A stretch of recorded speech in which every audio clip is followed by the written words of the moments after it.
Olá, seja bem-vindo a mais um episódio do Refúgio Autêntico, o podcast da Casa Autêntica, que é feito para os pais, para as mães, para os educadores, para você que é jovem, para você que é adolescente, para você que é adulto, idoso. A casa recebe todo mundo, não é, Giovana? É isso aí. Hoje, eu e Yasmin estou aqui com a Giovana para falar de algo que costuma mexer muito, tanto com os adolescentes quanto com os pais, né? Mexe com quem cuida de um adolescente e mexe com o adolescente em si, né? Que será que meu filho é mesmo muito preguiçoso ou ele tá só sobrecarregado? O que acontece que meu filho não consegue realizar algum tipo de atividade, né? Então, quando a criança ou o adolescente parece não se interessar pelos estudos ou por qualquer outra atividade, né, que você, pai, sugira que ele faça. Então, hoje eu vou estar aqui com a Giovana e a gente vai conversar um pouquinho sobre isso. É comum nós escutarmos frases como: ele é muito preguiçoso, não quer nada com nada. E aí, Giovana, preguiçoso aqui a gente tem, né, como aquele defeito mesmo da pessoa que não consegue produzir, que não consegue, assim, fazer atividades, né, comuns ou até mesmo não quer fazer atividades comuns, né, do dia a dia. E aí muitas vezes a gente escuta: ela não quer nada com nada, esse menino não tem foco, esse menino não quer nada com a vida. E aí eu quero colocar uma reflexão. E me fala, Giovana, se essa reflexão já passou na sua cabeça. Será mesmo que é preguiça? Ou esse adolescente, essa criança, está te pedindo ajuda ou tentando sinalizar algo? O que você acha disso, Giovana? Você acha que essa reflexão é pertinente ou ela é uma coisa que a gente aqui da casa está criando? Faz total sentido, né? É claro que talvez não seja intuitivo para quem está vivendo, por causa que culturalmente a gente não tem muito essa visão, né? Mas para nós que estudamos, né, infância e adolescência, nós entendemos que tudo isso é comunicação, que comportamento é comunicação. Então, quando o nosso adolescente, a nossa criança está falando, mas também quando ela se comporta, ela está falando algo pra gente, né? Como a gente sempre fala aqui, às vezes a gente acha que isso é normal de adolescente ou é normal dessa geração, mas na verdade, esses comportamentos, né, de falta de interesse, de falta de, parece que de prazer pela vida, isso é sintoma, porque principalmente, né, já aqui introduzindo, principalmente na adolescência é normal que a pessoa queira viver, né, é normal a bomba vital, é normal, esse é o normal. Normal não é a pessoa ficar retraída, o normal não é a pessoa não querer nada com nada, não querer conhecer, não querer se aventurar. Então, sim, a gente precisa olhar com mais atenção, porque aí tem sintoma. Aí pode ter. Até porque, Gil, a curiosidade é uma característica bem forte dentro do processo de adolescência, né? Você vai querendo conhecer as coisas, vai querendo entender como é passar por determinadas experiências. Então, é bem comum que o adolescente ele tenha por si só essa carga, né? Essa energia de vida a mais. Para a gente entender um pouquinho como isso pode parecer sintoma, a gente começa desconstruindo um mito que existe, né? Que a casa traz também para reflexão. Rendimento escolar não é só uma questão de você se esforçar, né? Existe toda uma questão, claro, para o aluno tirar uma nota boa, ele precisa parar, precisa estudar, precisa revisar, precisa ler, mas esse esforço também precisa ser percebido. Esse esforço, quer dizer, não é o único ponto que vai fazer com que o rendimento escolar da criança e do adolescente seja o melhor possível. Por exemplo, o cérebro de uma criança ou um adolescente que tem algum transtorno, né, seja ele qual for, e aí a gente pode citar, por exemplo, o TDAH, né, que é o que a gente traz. Mas eu também trago, né, transtorno de ansiedade generalizada, né, transtornos de pânico, ou até mesmo crianças que têm transtornos causados por traumas, né, traumas que elas vivenciam. O cérebro dessa criança funciona de uma maneira diferente. Então, a forma de buscar os estímulos, a questão do foco, né? Que a gente vê que, por exemplo, no TDAH, existe uma dificuldade de manter o foco em atividades longas e repetitivas. Existe a questão da distração, não pela vontade do adolescente de se distrair, mas por um funcionamento neurológico mesmo. E é importante estar atento a todos esses passos, né? E abandonar, assim, essa questão de que rendimento escolar é somente uma questão de esforço. Como você disse, o comportamento ele vai comunicando, né?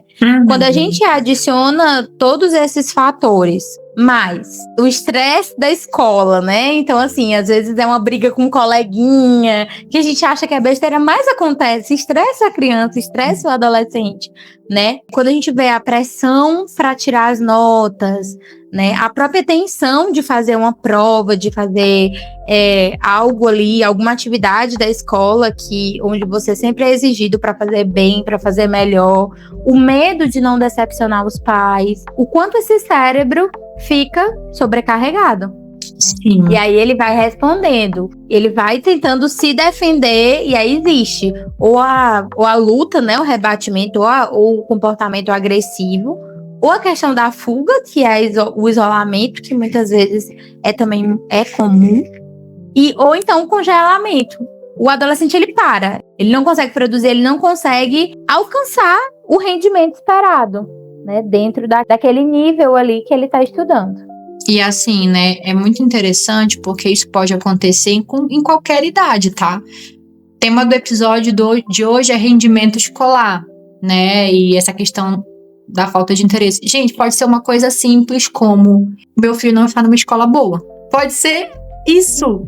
Eu sempre falo que uma coisa é você estudar, né, numa escola pública onde não tem nem central de ar na sua sala. Eu sempre falo isso porque, falando de Óbidos, né, eu estudei numa escola pública, em escolas públicas a vida inteira, e eu consigo perceber que, cara, é científico também, né, não só eu percebi, né, mas o calor, ele atrapalha a concentração, entendeu? E imagina só numa cultura onde a gente vive hiperligado, onde a gente tem acesso a muitos estímulos, as gerações que estão nascendo já praticamente nascem com o celular na mão, já tem muita estimulação. Imagina só você no calor, no barulho, ter que se concentrar. Estou intervindo com uma adolescente que está no 2º ano do ensino médio.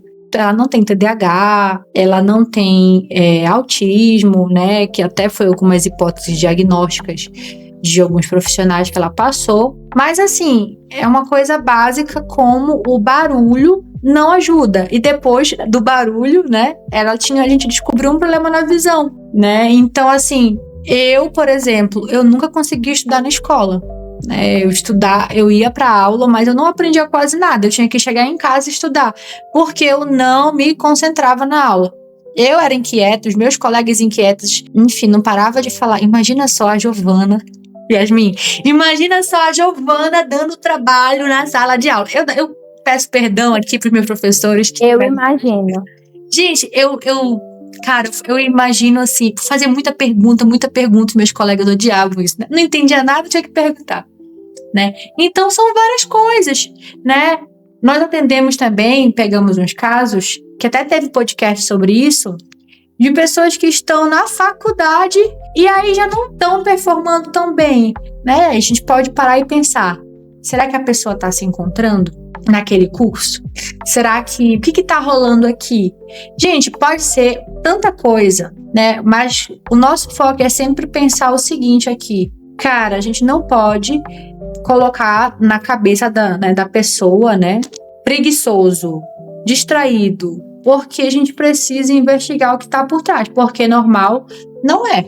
Rotular ou invalidar o sentimento que aquela pessoa traz, a gente não pode, né? São atitudes que não vão levar a um progresso que muitas vezes os pais, os educadores esperam que a criança atinja. A criança desregulada emocionalmente, ela não vai conseguir aprender. Então, cabe aos adultos, né, que acompanham essa criança, que acompanham esse adolescente, ter muitas vezes essa sensibilidade de entender o contexto no qual a criança está inserida e como isso reflete dentro do rendimento escolar dela. Você está nos escutando. Olha só, você já tentou estudar com o coração muito apertado, com a cabeça doendo, sem conseguir organizar suas ideias? Às vezes a gente fala muito da procrastinação, e aí tem até um post no Instagram da Casa Autêntica, nossa, que eu acho aquele post assim sensacional, que é o que você falaria facilmente para um adolescente, mas você jamais falaria para um adulto. Porque o adulto tem toda uma questão que justifica aquilo, mas o adolescente não. E olha só como a gente vai muitas vezes deixando passar certos sinais de alerta. Você que é pai, você que é mãe, você que é educador, você que é profissional que trabalha com a criança, de entender o contexto dela. Muitas vezes a criança não tem um bom rendimento porque os pais se separaram. Pensei nisso, na verdade, muito comum. Não, os pais se separaram. E aí você pode dizer, não, mas eu tenho um bom relacionamento com o meu ex-marido, ou então meu ex-companheiro, e a gente vai deixar ela na escola, a gente participa de todas as atividades da escola, a gente não deixa faltar nada para a criança. Mas e o sentimento da criança em relação àquela separação? Pode estar afetando e você não percebe, né? Então, a gente encontra muito isso na adolescência e a gente acha que é besteira. Muitas pessoas acham que é besteira, mas vai que o teu filho tá apaixonado, né? Vai que o teu filho tá apaixonado por alguém, por alguém da sala, né? Então, cabe fazer o quê? Acolher, trazer para o contexto onde ele possa falar, onde ele possa se expressar, para que ele mesmo possa criar os mecanismos de lidar com aquilo, né? Claro, com a ajuda de você, que é pai responsável, que é educador. Talvez o que a criança precise não seja de mais pressão, de dizer, não, você tem que estudar, não se vai ler, não, você vai ter que focar, porque senão você não vai conseguir isso e isso. Mas talvez o que ela precisa seja a tua presença, a tua atenção de entender o que está acontecendo. E mesmo que ela desabafe ali com você e depois vai precisar sentar na cadeira, estudar e fazer atividade, mas pelo menos ela, com certeza, ela vai de uma maneira diferente do que antes ela estava totalmente sobrecarregada. E às vezes a criança e adolescente precisa entender o que está acontecendo com ele. Por isso que a gente ajuda muitos pais a corregularem o adolescente. Por exemplo, você está percebendo que o teu filho está muito ansioso, ele não consegue estudar, ou então ele só fala, mãe, eu não consigo estudar, tarará, tarará. Ou então tá ali aquela nota que te decepcionou e parece que vai cair o mundo. Cara, primeira coisa que eu sempre falo, será que o mundo vai cair mesmo com essa nota do teu filho, né? E aí, ao invés de você falar, você tem que se esforçar mais, por que você não convida o adolescente a se perguntar, mas por que você não tá conseguindo estudar? É o quê? Você não consegue estudar? Você fica ansioso? Você não consegue abrir o livro? Você tá com sono? Ajuda o teu adolescente a entender o porquê que tá dando nisso. Investiga, mas assim, exige, né, da nossa parte como pais e educadores, porque eu falo mais como pais, né, porque também não é finalidade da escola dar todo esse suporte, né, somos nós que cuidamos mesmo em casa. Então, ajudar o adolescente a se localizar, o que tá rolando, né. E aí, você vai sendo esse espaço para que ele se organize e também administre, porque às vezes é uma questão de gestão de tempo, gente. Por isso que às vezes nós trabalhamos muito aqui a questão de gestão de tempo e produtividade, porque às vezes não é que a pessoa ela não quer, mas ela é desorganizada, ela tem dificuldades mesmo de dar prioridade para as coisas, enfim, são muitos aspectos. Aqui, com esse podcast, a gente não quer ensinar você a ser pai e mãe do seu filho, jamais, né? Mas dentro daquilo que a gente encontra, dos contextos que a gente encontra e que a gente recebe na escuta clínica, como é importante que a gente realmente, e é uma das premissas da casa, né, contribuir com que a família tenha a possibilidade de conversar entre si, né, para poder alcançar a harmonia que os pais desejam, né? E aí, assim, então, ao invés de perguntar por que você não fez essa tarefa, por que você ainda não estudou, por que você tá nesse celular, Por que você não pergunta, ei, é momento do celular agora? O que você vai fazer para aquela prova que está chegando? Será que não é bom usar esse tempo para estudar? Percebe que o modo de falar é diferente, né? A forma de falar é diferente. Você está sentindo alguma coisa porque você não está conseguindo estudar? Essa nota baixa aqui, o que você sente que foi, né? Ao invés de dizer assim, você tirou nota baixa, porque aí vai te dar a oportunidade de escutar do teu filho se o professor é bom, se a escola é boa, se ele tá se sentindo bem, se ele tá se sentindo mal. E até dele identificar, poxa, eu não tenho tanta habilidade assim em matemática, eu tenho mais habilidade em história, então quer dizer que eu vou precisar estudar mais para matemática do que para história, né? Como a Geo falou, essa questão da organização. Então, ajuda ele a pegar aquilo que é grande, né? A pressão que ele já recebe social. E isso, gente, a gente também não tá dizendo. Não pressione seu filho. Não, vai ter momentos em que você vai precisar ser um pouco mais incisivo, um pouco mais, porque ele tá evoluindo ali também a capacidade dele de organização, tá se construindo nele aquilo que é importante, mas ajuda ele a quebrar, né, essas tarefas grandes, essas grandes responsabilidades nas pequenas, né, nos passos até executar algo maior. Cria um ambiente que tenha clareza e não só ameaça. E aquela coisa, né, da gente, eu sempre falo isso, cara, nós precisamos tirar da nossa cabeça que nota é algo mega relevante assim. Por quê? Ai, Giovana, mas entendo, nós estamos no Brasil, o Enem é assim, o jogo é esse. Ok, eu entendo essa parte, mas você não pode gerar no seu filho a mentalidade de que o valor dele é isso, gente. Pelo amor de Deus. Existem muitas críticas, eu tenho críticas, né, ao sistema de educação brasileiro. Eu acho que ele não avalia bem todos os tipos de inteligência, né? Então, acho que eu até falei isso em outro episódio, mas assim, existem pessoas, existem perfis, né, que não vão se dar bem com o método de avaliação do Brasil. Ok, isso é verdade. Se você tiver uma vibe mais artística, se você tiver habilidades que não estão literalmente ligadas a português e matemática, você infelizmente você vai ter dificuldade, entendeu? Porque hoje a forma de avaliar é essa. Então, inclusive, parênteses, tem muitas pessoas que performam muito bem quando vão para outro país. Tem um caso, só para dar um exemplo, que essa minha cliente está morando em outro país, o sistema de educação é completamente diferente, né? E ele trabalha inteligências que aqui no Brasil não trabalha. E a menina, tipo assim, ela quase venerada, né? Porque ela tem habilidades que simplesmente nunca valorizaram, né? A questão artística, gente. Tem países que tem até bolsa para quem joga bem esportes, né? Esportes, né? Enfim. Jogo de internet, Free Fire, enfim. Então, onde é que viu isso? Onde é que você vê um menino que tem dificuldade em matemática, mas manda super bem em educação física e ele vai ter bolsa de... Então, assim, entenda, você está no Brasil, a forma de avaliar no Brasil é essa, e não quer dizer que porque o seu filho não é impecável, que isso seja que ele tem algum problema. Às vezes até a pessoa acha, será que o meu filho tem algum problema de aprendizagem?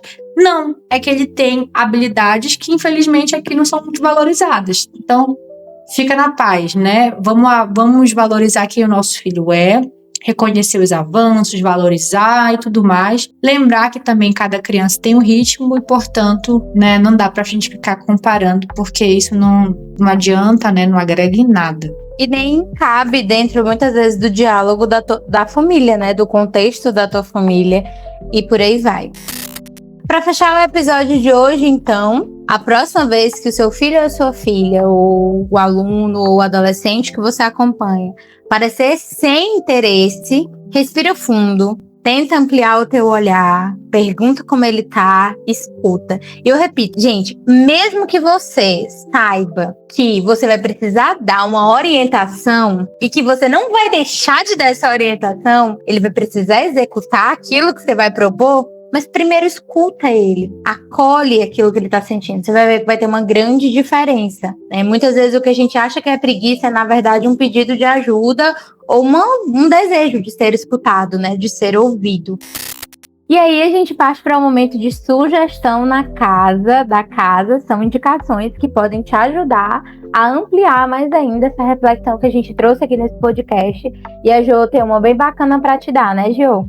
Sim, eu quero indicar um livro maravilhoso chamado Sua Criança Competente, do Jasper Juhl. Ele é um terapeuta familiar. Ele fala nesse livro sobre aspectos assim, né, do valor. Ele fala sobre a autenticidade da criança. Coisas que nós falamos aqui, ele aprofunda muito mais, né?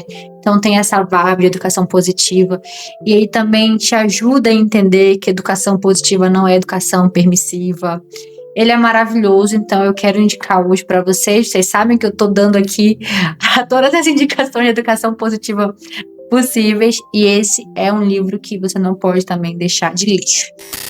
E esse foi o episódio de hoje do Refúgio Autêntico. Se esse episódio fez sentido para você, compartilha com os outros pais, compartilha com educadores, professores que trabalham com adolescentes, né? Segue a gente aqui no Spotify, no Instagram e no nosso canal no YouTube, @acasautêntica, para continuar refletindo com a gente sobre vários temas tão relevantes e tão importantes dentro dos contextos, né, familiares, de adolescentes, jovens do nosso dia a dia. Um beijo e até a próxima! Os casos citados neste episódio são inspirados em atendimentos clínicos reais, mas os dados foram modificados para garantir o sigilo e a privacidade das pessoas envolvidas, em conformidade com o Código de Ética da Psicologia.